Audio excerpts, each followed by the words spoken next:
कानपुर कर्नलगंज क्षेत्र निवासी फैसल अहमद पुत्र रजी अहमद ने खुद को अधिवक्ता और पत्रकार बताने वाले दंपति समेत 3 लोगों पर मुकदमे की पैरवी के नाम पर 1,42,000 रुपए की कथित ठगी करने का आरोप लगाया है। पीड़ित ने आयरा प्रेस क्लब में प्रेस वार्ता में पूरे मामले का खुलासा करते हुए आरोपियों के खिलाफ FIR दर्ज कर कठोर कार्रवाई की मांग की है। पीड़ित ने बताया कि रिश्तेदार मेरे मामू जहीर पुत्र मोहम्मद सईद ने उन्हें विश्वास में लेते हुए बताया कि उसकी रिश्तेदारी में जाजमऊ निवासी आरजू उर्फ आसिया और उसका पति अरबाज अधिवक्ता एवं पत्रकार हैं और वे मुकदमे में पूरी मदद कर सकते हैं। आरजू उर्फ आसिया और उसका पति अरबाज दोनों ने खुद को अधिवक्ता बताते हुए मुकदमे से संबंधित दस्तावेज देखे और मामले में राहत दिलाने का भरोसा दिया। आरोप है कि इसके बाद उन्होंने मुकदमे की पैरवी, वकालतनामा तैयार कराने और कानूनी कार्रवाई के नाम पर अलग अलग तिथियों में धनराशि मांगनी शुरू कर दी। फैसल का आरोप है कि कुल 1,42,000 रुपये उनसे वसूले गए।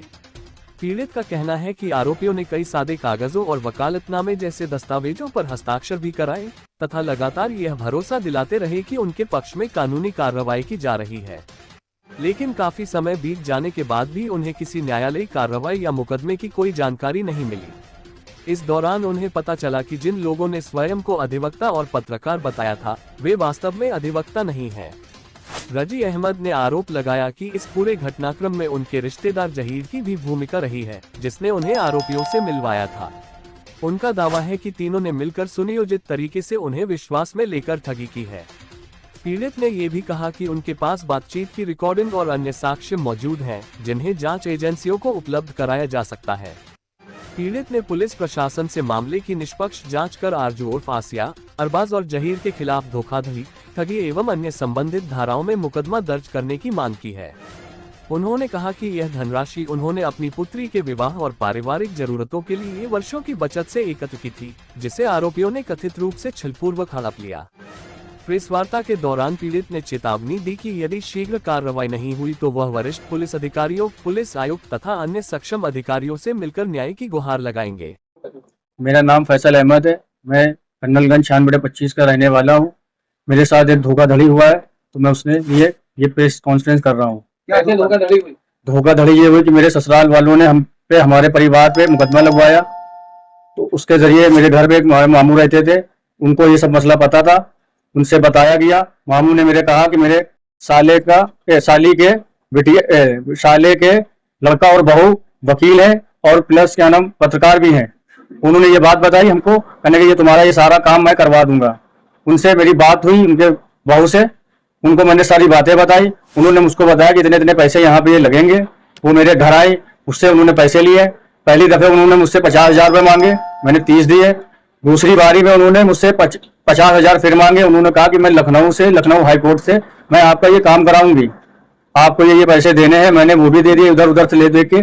फिर उन्होंने मुझे बताया कि आपको क्या नाम FIR है, उस पर नाम आपके हटने हैं। तो उन्होंने पुलिस के नाम से मुझसे पैसे फिर 30,000 रुपए लिए। क्या पैसे आपने उनके चैम्बर में जाके दिए? मेरे घर पे लिए।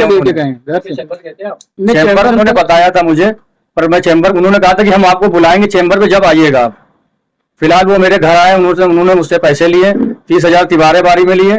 फिर चौथी बारी में उनको मैंने 30,000 फिर दिए। 25,000 तो पैसे आप उन्हीं वकील साहब को दिया था, किसी दलाल? नहीं, जो मैडम मेरे वहाँ आ रही थी, जो अपने आप को बताती कि पत्रकार और वकील, उनको मैंने पैसे दिए। उनका नाम है आसिया और उनके हस्बैंड का नाम है अरबाज नाम है। पैसे आप किसे कैश कौन लाए? कैश दिए मैंने, सारे कैश दिए। 30 मैंने एक कैश दिए, 50 मैंने एक कैश दिए, 30 एक कैश दिए, 25 मैंने एक कैश यूं दिए। मेरे साथ एक पड़ोसी, उन्होंने उनसे मैंने 25 दिलवाए थे और 5,000 मैंने ऑनलाइन दिए और 2,000 रुपए मैंने फिर कैश दिए पड़ोसी से दिलवा के। टोटल मेरा अमाउंट 1,42,000 रुपया हो गया। शिकायत मैंने करी थी कर्नलगंज में, एप्लीकेशन भी मैंने वहां दे रखी है। फिलहाल अभी कोई मेरे पास कोई ऐसी कंप्लेन नहीं है कि आपकी कार्रवाई चल रही। मैंने पूछा भी, मुझे पता नहीं चल पा रहा कि क्या कार्रवाई हो रही, क्या नहीं हो रहा है, कुछ नहीं पता चल पा रहा है। अब आप वकील कहते हैं पैसे, वकील साहब क्या बोलते हैं? क्या कहना? मैंने एक बार वकील से उनसे कहा था, तो वो मेरे घर आना उन्होंने बंद कर दिया था। जो अपने आप को वकील और पत्रकार बना रहे थे, घर मतलब रिश्तेदार हमारे, उन्होंने आना घर बंद कर दिया। तो जो वकील मेरे साथ गए थे, एप्लीकेशन दिलवाई थी, मैं उनके पास गया था। मैंने उनको सारी बात बताई, उन्होंने बात करी वहां पे। उन्होंने कहा कि मैं आपका मैसेज वहां पहुंचा दूंगा।